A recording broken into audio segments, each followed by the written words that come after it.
హ్రీంకారాసనగద్భితా నలసికాం సౌహక్లీం కళాం బిభ్రతీం సౌవర్ణాంబరధారిణీం వరసుధాధౌతాం త్రినేత్రోజ్వలాం వందే పుస్తకపాశమంకుశధరాం స్రగ్భూషితాముజ్వలాం త్వాం గౌరీం త్రిపురాం పరాత్పరకళాం శ్రీచక్రసంచారిణీం. ఓం శ్రీ బెజవాడ కనకదుర్గాదేవ్యై నమః. శ్రీ దుర్గామల్లేశ్వరాభ్యాం నమః.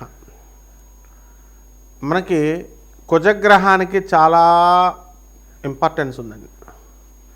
ఆ కుజగ్రహము కనుక మన జాతకంలో బలమైనటువంటి స్థానాల్లో కనుక ఉన్నట్లయితే బ్రహ్మాండంగా మనం భూమండలాన్ని పరిపాలించవచ్చు. అలాగే అప్పుల బాధ లేకుండా జీవించవచ్చు. ఒక మిలిటరీ కమాండర్, మార్షల్, అలా బ్రిగేడర్ ఇలాంటి పోస్టులు పొందొచ్చు. అలాగే హోమ్ మినిస్టర్ అవ్వచ్చు. ఫైర్ ఎక్స్టింగ్విషర్లో సుప్రీం పోస్ట్ పొందొచ్చు ఆ డిపార్ట్మెంట్లో. అదేవిధంగా రియల్ ఎస్టేట్లో ఒక టాప్ లెజెండ్స్గా మారచ్చు. అటువంటి ప్రాధాన్యత ఉన్నటువంటి కుజగ్రహం కనుక మనకి శత్రుక్షేత్రాల్లో ఉన్న, శత్రు స్థానాల్లో ఉన్న, శత్రుగ్రహాలతో ఉన్న, మనకు అనుకూలంగా లేకపోయినా మనకేమవుతుందో తెలుసా? అప్పుల పాలైపోతాం. భార్యాభర్తల మధ్య వియోగం ఏర్పడుతుంది. సాక్షాత్తు పరమేశ్వరుడి యొక్క స్వేదం నుంచి పుట్టినటువంటి వాడు అంగారకుడు. ఒక చెమట నుంచి అలా జారితే మనకు అంగారక గ్రహం పుట్టింది. అటువంటిది సాక్షాత్తు శివుడిని అంటిపెట్టుకుని ఉన్నాడు కాబట్టి, శివుడి నుంచి వచ్చాడు కాబట్టి, ఆ శివుడు చెమటలోనే ఉన్నాడు కాబట్టి అంగారక గ్రహం ఆ శివుడికే వియోగాన్ని తీసుకొచ్చాడు. అతను పుట్టిన మరుక్షణం సతీదేవి దహనం అయిపోయింది. తనను తాను దహనం చేసుకుంది. ఆ విధంగా దక్ష ప్రజాపతి అవమానించాడని శివుడికి వైరాగ్యంలోకి వెళ్ళిపోయాడు. అలాగే శ్రీరామచంద్ర ప్రభు సీతాదేవి నుంచి దూరమైపోయాడు.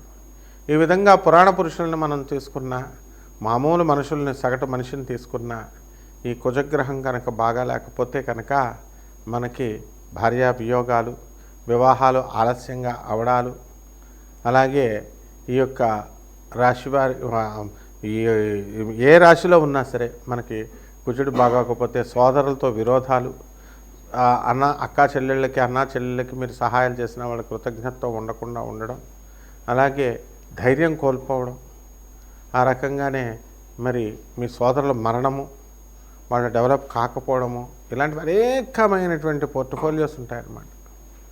అయితే ఈ కుజగ్రహము మనకి జనవరి 15 నుంచి మనకి మకర రాశిలో ఉచ్చస్థితిలోకి బ్రహ్మాండంగా వస్తున్నాడు.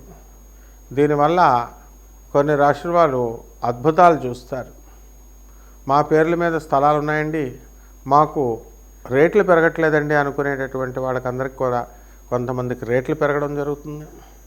అదేవిధంగా స్థలాలు మేము అమ్మాలని ఎంతగా ప్రయత్నిస్తున్నామండి, కానీ అమ్ముడవట్లేదండి అంటాడు. కుజుడు స్ట్రాంగ్ ఉంటే మిమ్మల్ని ఎలా అమ్మనిస్తాడు? ఆయన మేము క్షమాన్ని కోరుతాడు. అందువలన అమ్మనివ్వకుండా స్థలాన్ని మీకు ఉంచుతాడు. ఈ రకంగా అనేకమైనటువంటి మ్యాజిక్స్ని కుజగ్రహం చేయగలుగుతుంది. కాబట్టి అటువంటి కుజగ్రహము మనకి జనవరి 15, 2026 సంవత్సరం నుంచి మకర రాశి ప్రవేశం చేయడం, అలాగే మనకి ఫిబ్రవరి 24వ తేదీ వరకు కూడా మనకి అక్కడే ఉండడం మకర రాశిలో అద్భుతమైనటువంటి మార్పుల్ని మన జీవితాల్లో ద్వాదశ రాశి వారికి తీసుకొస్తుంది. అయితే ఇవన్నీ కూడా రాశి ఫలాలన్నీ కూడా మనము కోటాను కోట్ల మందిని కామన్ ప్లాట్ఫారం మీద మనం చెప్పబడుతున్నాయి కాబట్టి వ్యక్తిగతంగా జాతకాలను బట్టి మనం చూసి చెప్పాలి.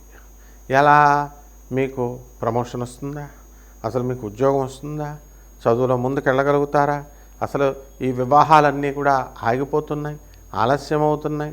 నోటి దగ్గరికి వచ్చి రియల్ ఎస్టేట్ వాళ్ళంతా కూడా మనకి అమ్మడానికి పార్టీలు ఒక 10 రోజుల నుంచి మేము డీల్ చేసామండి, కానీ మాకు అంటుకోవడం లేదండి, వాళ్ళు జారిపోతున్నారండి అనేటటువంటి వాళ్ళు, వివాహాలు, ప్రేమ వివాహాలు, వీళ్ళంతా కూడా మేము వెళుతున్నామండి కానీ అక్కడ ఈ ప్రేమ వివాహాలు ఫెయిల్ అవుతున్నాయండి, ఏమండి మేము అమెరికాలో ఉన్నామండి, మరి శుక్రమూఢం అన్నారండి మీరు ఫిబ్రవరి 1, 2026 సంవత్సరం వరకు కూడా, కానీ అయినా సరే ఆ పెళ్లి కూతురు ముందుగా మనం మాట్లాడుకుందామని అంటుందండి.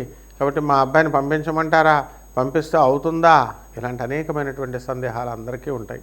శుక్రగ్రహం మనకి ఇది చేస్తుంది ఏమిటి, ఈ యొక్క వివాహ వ్యవస్థని డామినేట్ చేస్తుంది. కానీ కుజగ్రహం ఉండడం వల్ల మనకు అనేకమైనటువంటి ధైర్యంతో మనం పనులు చేయడం ఇవన్నీ కూడా జరుగుతాయి. కాబట్టి మీ వ్యక్తిగత జాతకాలని మనం పరిశీలించిన తర్వాతే మరి వీళ్ళందరికీ కూడా మనం జాతకాలు చెప్పగలుగుతాం, అప్పుడు ఎప్పుడు ఏది జరుగుతుందని. అయితే ఎవరినైనా జాతకం అడగాలి అని అనుకున్నప్పుడు ఇదివరకు కాలంలో గురువుగారండి అని చెప్పి చక్కగా ప్రేమతో గురువుగారిని అడిగేవారు. పాతకాలం గురువులంతా కూడా మా గురువుగారు మధుకృష్ణ శాస్త్రి గారు, మరి అలాగే శకుంతలాదేవి గారు, వాళ్ళంతా వచ్చేవారు. బెంగళూరు వెంకటరామన్ గారు, వీళ్ళంతా మా గురువుగారి దగ్గరికి సశాస్త్రీయంగా సహేతుకంగా మేము మా గురువులకు కృతజ్ఞతలతో చెప్పాలి. ఎందుకంటే అంత చక్కగా శాస్త్రబద్ధంగా మా గురువులు చెప్పేవారు. మరి అటువంటి డిసిప్లిన్ అనేది గురువుల దగ్గర నుంచి వస్తుంది. కాబట్టి మా గురువుగారి దయ వల్ల మనకి డిసిప్లిన్ అనేటటువంటిది మనకు రావడం జరిగింది. కాబట్టి పాపం జాతకం తెలుసుకోవాలని చాలామందికి ఆశ ఉంటుంది.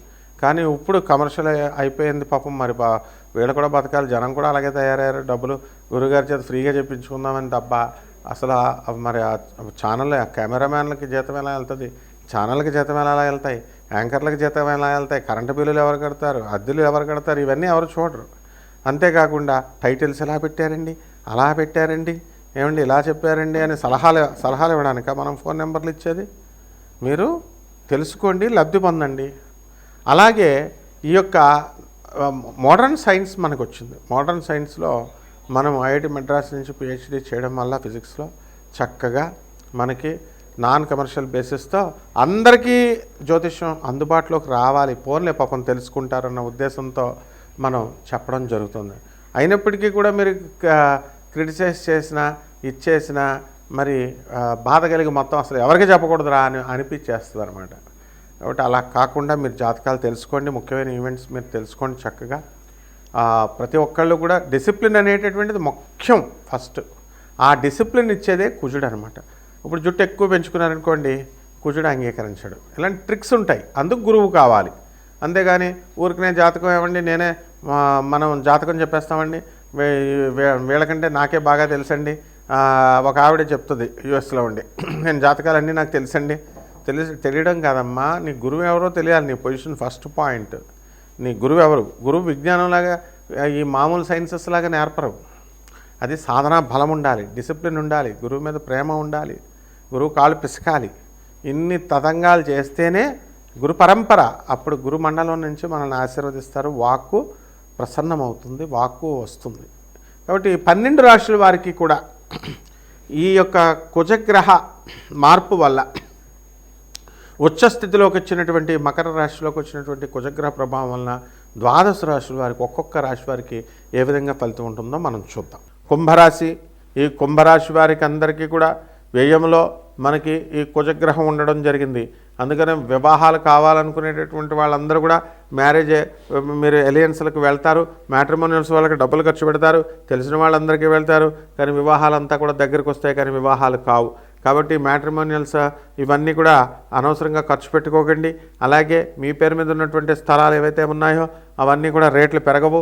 అలాగే మీరు కుంభరాశి వారికి ఏలినట్స్ అని జరుగుతుంది, కాబట్టి సోదరులు కూడా మీకు రివర్స్ అయిపోవడం జరుగుతుంది. కాబట్టి అనవసరమైనటువంటి మితభాషిత్వంగా ఉండండి. అనవసరమైనటువంటి వాగ్వాదాలు చేసుకోవడం ద్వారా మీకు ఏమవుతుందంటే అన్నెసరీ డిస్కషన్స్లోకి వెళ్ళొద్దు, అపనిందలు పడడానికి అవకాశాలు ఉంటాయి. ముఖ్యంగా ఆడవాళ్ళు మరి దగ్గరికి అస్సలు వెళ్ళొద్దు, వాళ్ళతో మీరు మాట్లాడొద్దు కూడా. అలాగే మీ పేరు మీద ఉన్నటువంటి స్థలాలన్నీ కూడా రేట్లు పెరగాలని ఉన్నా ఆ కొనేటటువంటి వాడు దొరకడు. బ్రోకర్లను నమ్ముకోకండి. వాడు ఏదో చెప్పి మొత్తం మీద కొనాలని అనుకుంటే కనుక ఏదో చెప్పి మీకు ఏదో అంటగట్టేస్తాడు, and you will be put in problems. కాబట్టి ఈ రాశి వారికి ఎవరికైతే ఉద్యోగాల కోసం ప్రయత్నిస్తున్నారో అటువంటి వాళ్ళకందరికీ కూడా ఉద్యోగాలు అనేటటువంటివి దొరుకుతాయి, ఆదాయాలు బాగానే పెరుగుతాయి. కాకపోతే ఖర్చు బ్రహ్మాండంగా పెరుగుతుంది. ముఖ్యంగా సోదరులకు ఖర్చు పెడతారు, అక్కా చెల్లెలకు ఖర్చు పెడతారు. కానీ వాళ్ళందరూ కూడా మరి మీకు చేసినా, హెల్ప్ చేసినా, రెసిప్రికేషన్ చేసినా చేయకపోయినా మీరు బాధపడద్దు. అలాగే ఈ కుంభరాశి వారు చక్కగా గురుడు పంచమ స్థితిగతుడై ఉన్నాడు కాబట్టి ఇల్లు కొంటారు, స్థలాలు కొంటారు. ఇవన్నీ కూడా పరిహారాల దగ్గరికి వచ్చేసరికి ఏలినాటి శని జరుగుతుంది కాబట్టి శని జపం చేయండి, శని స్తోత్రాలు చదవండి, శనికి కిలోంపావు నల్ల నువ్వుల్ని, నల్లని వస్త్రాన్ని పేద బ్రాహ్మణులకి శనివారం నాడు ఉదయం 8 గంటలకు దానం చేసుకోండి. దశ మహావిద్యల్లో ఒకటైనటువంటి మహాకాళి అమ్మవారి యొక్క హోమాన్ని మీరు చక్కగా జపం చేసుకోండి, హోమాన్ని చేసుకోండి. కేవలం ఈ పూజలు ఇవన్నీ చేసేస్తే సరిపోదు. పేదవారికి, అనాథలకి, వికలాంగులకి, సాధువులకి దానాలు చేసుకోండి. ఏదో ముష్టేస్తున్నట్టు 10 రూపాయలు వేస్తే సరిపోదు. మీరు ప్రపోర్షనేట్గా ఎంత ఆనర్గా మీరు జీతాలు పొందుతున్నారో, మీరు వ్యాపారాల లాభాలు తీసుకుంటున్నారో, పేదవారిని కూడా వికలాంగుల్ని అంత గౌరవంగా చూసుకొని మీరు ఇవ్వాలి. 10% ఇవ్వాలి ప్రతి నెలా కూడా. ఈ విధంగా చేసినప్పుడు మాత్రమే మీకు యోగిస్తాయి. శుభమస్తు.